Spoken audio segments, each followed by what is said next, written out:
Bom, pessoal, na aula de hoje a gente vai falar sobre algumas das etapas da construção em aço. Basicamente, a construção em aço tem 3 etapas: projeto, fabricação e montagem. Na aula de hoje nós vamos ver 2 delas, o projeto e a fabricação. Como vocês já devem saber, o projeto é a concepção da obra, é o detalhamento, o desenho daquilo que vai ser construído. Existe alguns critérios que devem ser levados em conta na confecção desse projeto. Características da obra, conhecimento do sistema estrutural. Características da obra. Essa obra vai ser uma edificação residencial, comercial, vai ser um galpão industrial, vai ser uma construção remota, Então, dependendo da característica da obra, existe um sistema estrutural mais adequado. Pode ser madeira, pode ser aço, pode ser concreto, pode ser algum outro sistema inovador, pode ser saco de terra, enfim. Então, as características do empreendimento são fundamentais para o desenvolvimento de um bom projeto. Assim também como conhecimento da tipologia estrutural. Aqui, especificamente, a gente está falando sobre o aço, então é necessário que o projetista conheça as características do aço, material necessário, tipo de perfil, quem fabrica. Também tem uma interação muito forte com as demais disciplinas: arquitetura, vedação, instalação, logística, durabilidade. Então, tudo isso vai ser importante para desenvolver um bom projeto e desenvolver uma boa concepção estrutural. Bom, algumas características aqui que devem ser levadas em conta no projeto: arquitetura, nível de exposição dessa arquitetura, modulação dos elementos, vãos livres. O que é que isso quer dizer? Eu vou ter poucos pilares ou posso ter muitos pilares? Por exemplo, se for um anfiteatro, um cinema, então tenho que ter vãos livres maiores. Nesse caso, a estrutura metálica já leva uma certa vantagem. O nível de exposição pode ser aqui dos elementos estruturais, eles vão ficar expostos ou vão ficar embutidos. Eu posso ter uma modulação desses espaços, pilares a cada 8 metros, 20 metros, ou vou necessitar de uma distribuição aleatória. Sobre as vedações, isso também é importante, Qual tipo de laje? Laje maciça, steel deck, nervurada, de madeira. As vedações internas e externas vão ser blocos, vão ser painéis pré-moldados. Tudo isso vai influenciar dentro da concepção estrutural. As instalações serão aparentes, serão embutidas. Isso é muito importante por conta da altura dos elementos. Eu preciso ter uma instalação embutida, mas meu pé direito é de 3 metros e a minha viga tem 70 centímetros de altura. Então, preciso ter um forro. Eu estou com altura livre de 2,30. É um teto muito baixo. Então, eu vou precisar fazer cortes nas vigas, nos elementos estruturais. Então, isso é importante, ter esse conhecimento. As instalações vão ser embutidas, vão ser aparentes. Da tipologia estrutural em si, a gente ainda vai ver em outra aula, sobre o tipo de perfil. Hoje a gente vê um pouco ainda sobre a ligação, mas que tipo de perfil vai ser utilizado? Um perfil tipo I, um perfil de alma aberta, tipo C, um perfil laminado, soldado, formado a frio. O tipo de ligação: parafusada, soldada, rígida, articulada. A estabilidade horizontal, aqui é mais em relação ao contraventamento. Também vamos ver uma aula mais à frente, que é muito importante. Essa estabilidade vai ser por contraventamentos, peças em diagonais, ou vai ser por conta de uma ligação de um pórtico rígido. As condições de solo, isso é muito importante. Se o solo é mole, se o solo é rochoso, como é que é essa capacidade resistente, acesso ao canteiro, transporte e montagem. Tudo isso é importante, E na questão do aço, do projeto em aço, a gente ainda tem esse outro critério: proteção contra corrosão e proteção contra o fogo. Isso a gente não vai abordar na aula de hoje. um assunto um pouquinho extenso, então a gente vai deixar para um outro capítulo. Falando um pouco sobre as ligações. Então, para fazer a ligação entre os diversos elementos estruturais em aço, existe basicamente 3 tipos. Rebites, que era muito utilizado na época da Revolução Industrial, hoje já não se usa mais, por conta é muito caro o processo, muito trabalhoso, pouco produtivo, então hoje basicamente está obsoleto, é utilizado apenas quando quer recuperar uma edificação, uma estrutura antiga e manter o mesmo padrão. Basicamente, hoje se utiliza parafusos e soldas. Essa é uma grande vantagem da estrutura metálica em relação ao concreto. Você fazer uma ligação de uma viga com pilar é muito mais rápido, principalmente se for parafuso. O tipo de rigidez dessa ligação, se ela vai ser flexível, semi-rígida ou rígida, isso também vai influenciar diretamente no projeto, porque se eu utilizo ligações rígidas entre vigas e pilares, eu posso dispensar os contraventamentos. Porém, se eu utilizo ligações flexíveis entre vigas e pilares, eu vou ter essa necessidade de contraventamentos. E esses contraventamentos são elementos que vão, né, interferir muito na minha arquitetura. Tem essa outra aba aqui, elementos que são elementos diversos, né? Cantoneiras, chapas, perfis tipo T, para fazer alguma ligação, algum elemento de ligação ou emenda em vigas e pilares. Tipo de solicitação, eu tenho força de tração ou compressão, eu tenho força cortante, existe esforço de momento solicitando aquela peça, isso é importante, conhecer a solicitação, dependendo da solicitação, você vai necessitar de um perfil mais rígido, não tem uma preocupação adicional. Por exemplo, vocês devem saber que uma peça submetida à tração, ela vibra. E a peça de aço, por ela ser muito esbelta, esse efeito é ainda maior do que em peças de concreto. Então, peças de aço tracionado tem que ter cuidado com a vibração, para não causar um desconforto para o usuário. Por outro lado, peças de aço comprimidas são sujeitas à flambagem. Então, você pode encarecer o custo do seu projeto por conta de esforços de compressão, para evitar o esforço de flambagem.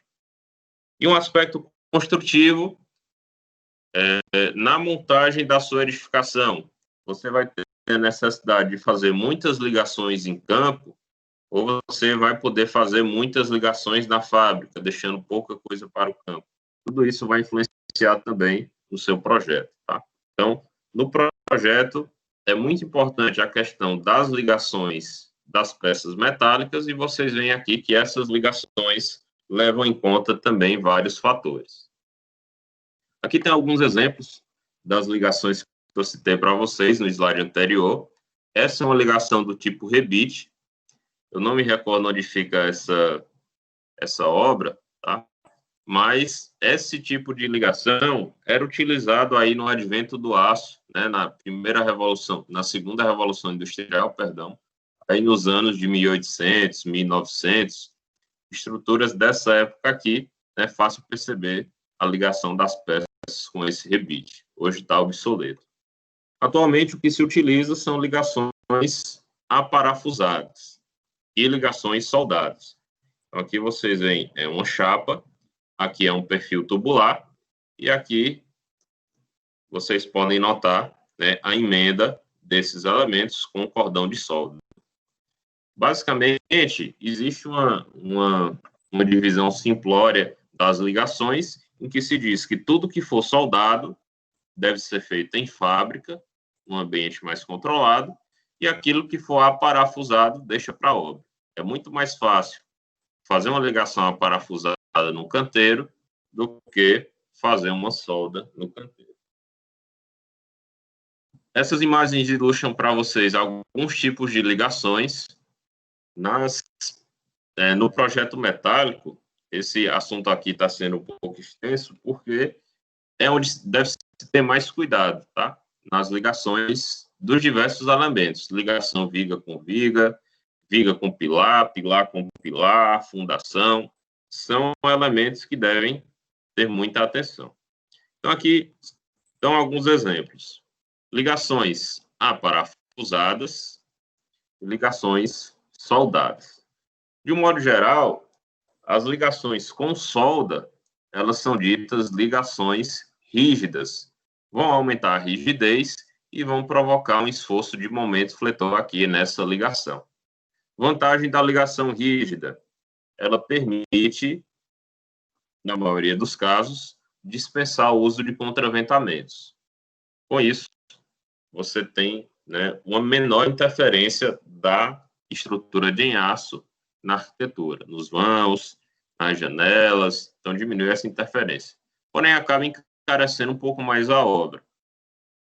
A ligação mais simples e mais barata é a ligação aparafusada, e nesse caso aqui, ela é uma ligação do tipo articulada, onde eu só tenho uma emenda no meio do pilar, não tem essa emenda no topo.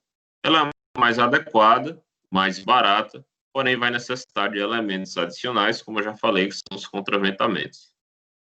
Aqui é um exemplo de ligação aparafusada do tipo rígida, onde eu tenho uma chapa auxiliar, que é soldada nesse perfil, nessa viga, e essa viga já vai com essa chapa furada para a obra. Na obra, o que é feito? É o aparafusamento dessa chapa aqui no pilar. Seria esse detalhe aqui. Então, a viga já vai com essa chapa, o pilar já vai furado, e na obra que se faz essa ligação aparafusada. Esse tipo de ligação, por mais que seja parafusada, é dita como rígida, porque, deixa eu marcar a caneta, além do meio da viga estar ligado, que a gente chama de alma, esse topo também tem uma ligação. Então, quando existe essa ligação no meio e no topo, isso dá uma rigidez maior para essa ligação, podendo ser modelada como uma ligação rígida. Veja a diferença desse slide aqui em cima, onde a ligação é só no meio da viga, uma região que a gente chama de alma. Tá? Então, nesse caso, essa ligação não dá uma rigidez suficiente, por isso que a gente diz que é uma ligação articulada. Aqui tem um outro exemplo de ligação viga com viga. Aqui uma ligação soldada, rígida, onde eu tenho a ligação tanto na alma, nessa região central, quanto no topo, que a gente chama de mesa. Nesse caso, eu tenho uma ligação articulada, onde só a alma da viga está conectada e por meio dessa cantoneira e parafusos, a alma dessa outra viga. Vejam esse detalhe do corte, né, do perfil. Então, isso demanda um trabalho um pouquinho maior. Tá? Às vezes isso é feito, às vezes não, né? O recomendado é que esses detalhes sejam feitos todos em fábrica, para evite ao máximo se fazer corte e solda dentro do canteiro. E por fim, dessas ilustrações, mostra aqui uma emenda de pilares. Essa emenda também pode ser feita com solda, mas é mais comum encontrar emenda parafusada. Aqui ilustra uma emenda de pilares de mesma dimensão, e aqui mostra uma emenda com redução da seção do pilar, partindo de um perfil de maior seção para um perfil de menor seção. E aí tem esses complementos aqui para poder favorecer a continuidade dos esforços. Então, são exemplos de ligações, essas que eu mostrei para vocês. Esse assunto é demasiadamente importante na estrutura metálica. Ainda falando sobre o projeto, normalmente se projeta a edificação em aço, levando em conta várias normas. A NBR 8800, ela é utilizada para perfis tipo I, esse perfil aqui, da foto anterior, perfis laminados. A NBR 14762 é para perfis formados a frio, mais detalhadamente a gente vai ver o que é esse tipo de perfil. E a NBR 16239 são para perfis tubulares, perfis totalmente fechados em aço. Aqui ela está repetida, né? Perdão, repeti o número. A NBR 6120, ela é utilizada para calcular as cargas da edificação. e a NBR 6123 para calcular os esforços de vento, muito importante nas estruturas metálicas. Já foi falado que o aço, em relação ao concreto, ele é bem mais leve. Eu vou ter, em relação ao concreto, elementos estruturais com dimensões reduzidas. Isso é uma vantagem, por um lado, vou reduzir carga na fundação, porém, existe uma desvantagem que é mais suscetíveis aos esforços de vento. Então, estruturas metálicas devem ser levados em conta os esforços de vento com maior cautela em relação à estrutura de concreto armado, que é bem mais rígido. No projeto, a gente vai considerar estado limite último e estado limite de serviço. O estado limite último, a gente vai projetar a estrutura levando em conta a perda de equilíbrio global ou parcial, seja um deslocamento horizontal excessivo, um deslocamento vertical excessivo de um elemento isolado, a ruptura de algum elemento ou instabilidade por deformação, por exemplo, a flambagem. E, basicamente, para levar em conta esse estado limite último, ela é resumida nessa equação aqui, que está destacada no texto, tá? Onde a gente calcula a resistência do elemento estrutural e as solicitações. A resistência do meu elemento estrutural, da minha viga, do meu pilar, da minha laje, tem que ser maior ou igual às minhas solicitações. Essas solicitações são calculadas, além das normas, né, das demais normas, mas elas recebem uma grande ajuda da NBR 6120, 6123, por conta das cargas, né? As cargas na edificação vão ser transformadas em solicitações. Esforço cortante, tração, compressão, momento fletor, flexotorção, flexocompressão, flexotração, enfim. Através dessas cargas, nós vamos converter em esforços. Conhecendo o esforço e conhecendo a resistência do perfil, é feita essa comparação. O objetivo é chegar aqui na igualdade, tá? Nesse caso, a estrutura vai estar o mais otimizada possível. Não pode a resistência ser menor do que a solicitação. Se isso ocorrer, alguma dessas três fatores vai acontecer e a estrutura vai cair. Tá? Além do estado limite último, no projeto a gente leva em conta o estado limite de serviço, que é uma situação que pode gerar um incômodo para o usuário, mas não vai derrubar a edificação. Então, são duas coisas que devem ser evitadas. O estado limite de serviço, né? Então, deve ser evitado um desconforto para o usuário, e o estado limite último a qualquer custo, porque aqui a edificação vai cair. Então, a gente deve projetar a edificação, obviamente, para atingir o equilíbrio e não cair. No estado limite de serviço, isso compõe danos ligeiros ou localizados que comprometam o aspecto estético ou a durabilidade.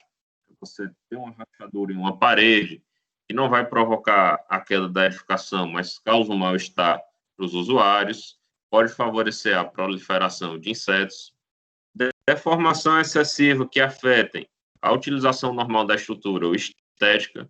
Existem laboratórios em que as máquinas têm que funcionar num nível, numa planicidade quase perfeita.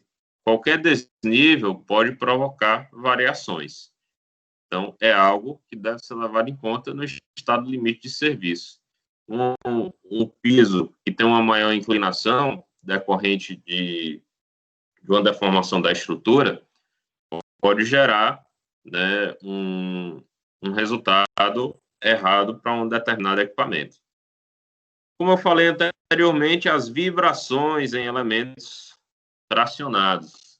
Isso deve ser muito cuidadoso em aço. Quando eu tenho tração, posso ter vibração, e as peças de aço tracionadas, como elas são esbeltas, é muito fácil de perceber essa tração.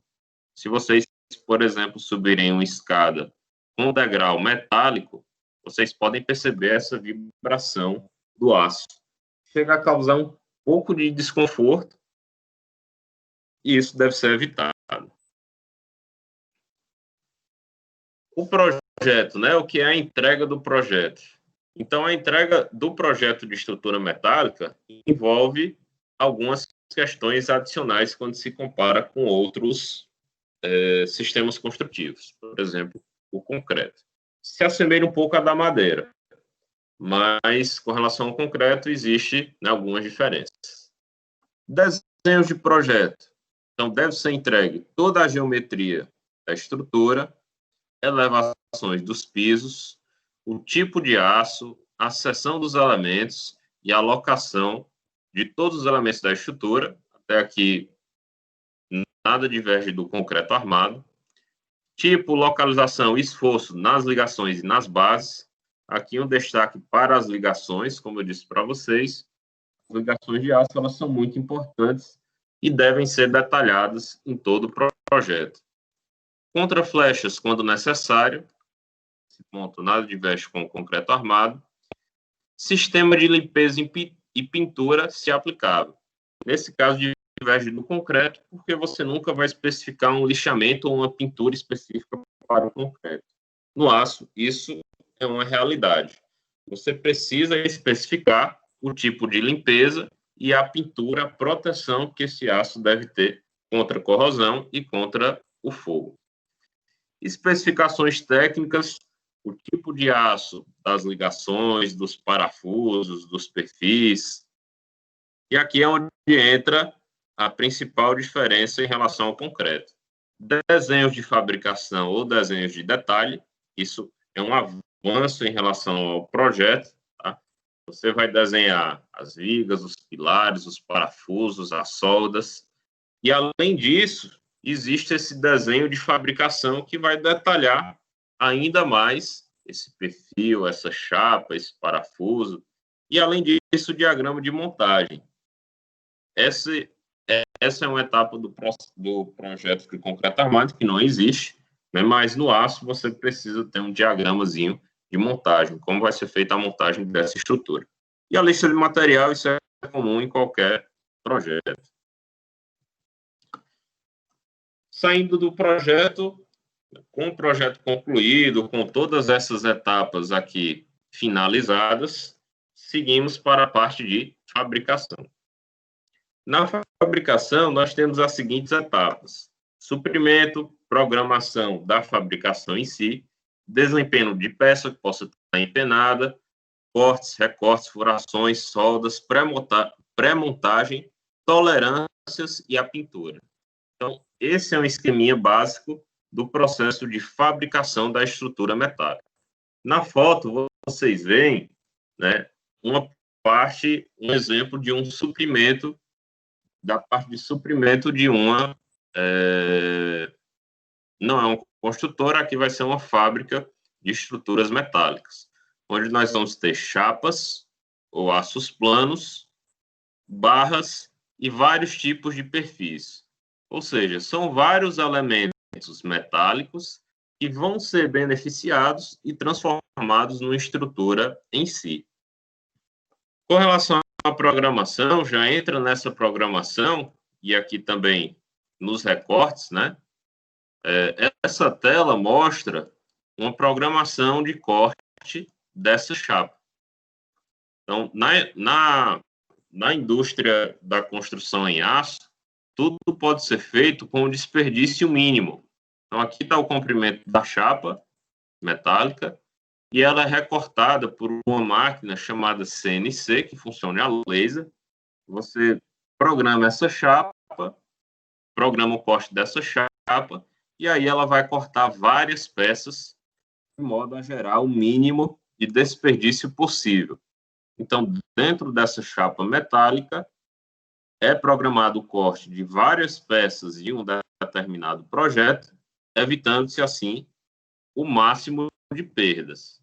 Obviamente, vai ter uma perda, não é possível aproveitar a chapa 100%, mas essa programação favorece, né, a diminuição dessas perdas. Aqui também mostra as etapas de recortes, cortes, desempenho. Só voltando um pouquinho o slide, essa figura é a programação da máquina, e aqui mostra a máquina fazendo o corte. Tá?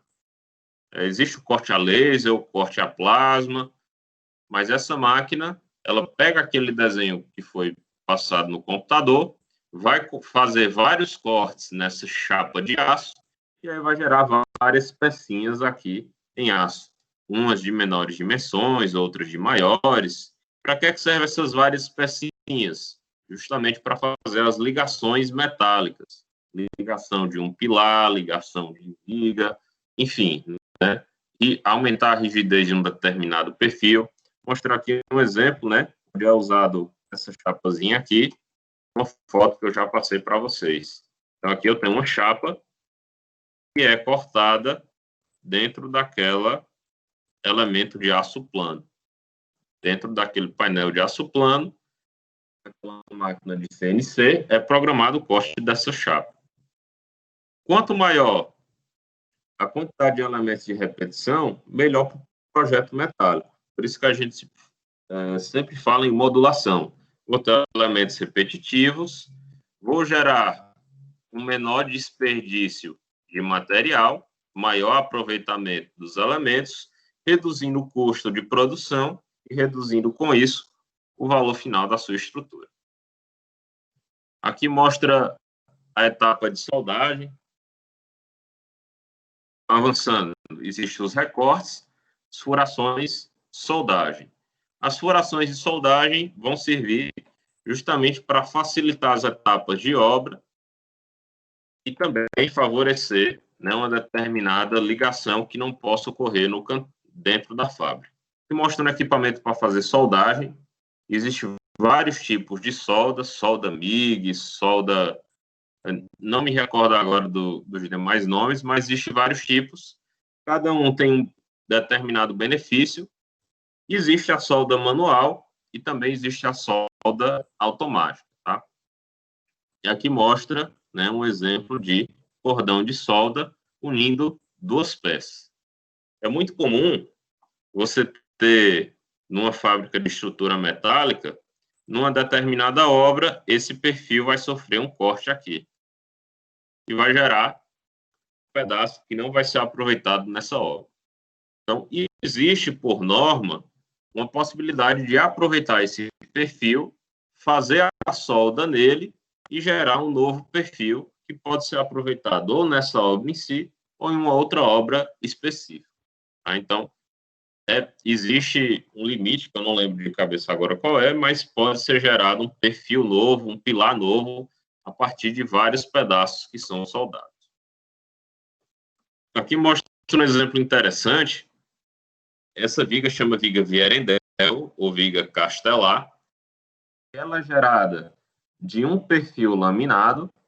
Esse perfil passa por um corte a plasma, como vocês estão vendo aqui. E aí, de um perfil de 30 centímetros de altura, eu posso gerar um perfil com o dobro de tamanho. E como vocês já devem saber, quanto maior a altura de um elemento, maior é a sua resistência à flexão. Flexão, que é o principal esforço que atua em vigas. Então, eu pego um perfil de altura 30 e com a mesma massa eu torno ele um perfil com uma inércia bem superior, a uma inércia bem maior. Então, essa é uma grande vantagem, porém tem esse custo de produção e não são todas as empresas que conseguem fabricar esse tipo de perfil, chamado viga Vierendel ou castelar. Uma outra vantagem desse perfil, além desse ganho de resistência, são essas aberturas que possibilitam a passagem tanto de tubulações ou, eventualmente, ventilação e iluminação. Aqui tem uma outra etapa que são as furações. Essas furações também podem ser manuais, não é recomendado. O mais recomendado é que elas sejam de forma automática. Aqui tem uma chapa de ligação, feita num perfil laminado, tipo cantoneiro ou tipo L, e os vários furos para poder conectar os parafusos e unir dois elementos. Pode ser dois pilares, duas vigas. Quando eu uso o perfil cantoneiro, mais comum é a ligação de viga com viga ou viga com pilar. Essa foto mostra a etapa de fabricação que é a verificação das tolerâncias. Aqui é uma inspeção de solda com ultrassom. Então, depois que ele fez o cordão de solda nesse perfil tubular, ele vai com equipamento específico de ultrassom e consegue medir a qualidade dessa solda, saber se obedeceu os critérios de projeto, se teve alguma falha, enfim. E aqui é um outro método para verificar a qualidade de uma soldagem, que chama líquido penetrante. Ele vai colocar esse spray aí, e se tiver algum vazio, alguma falha nessa solda, ele consegue identificar a partir desse spray chamado líquido penetrante.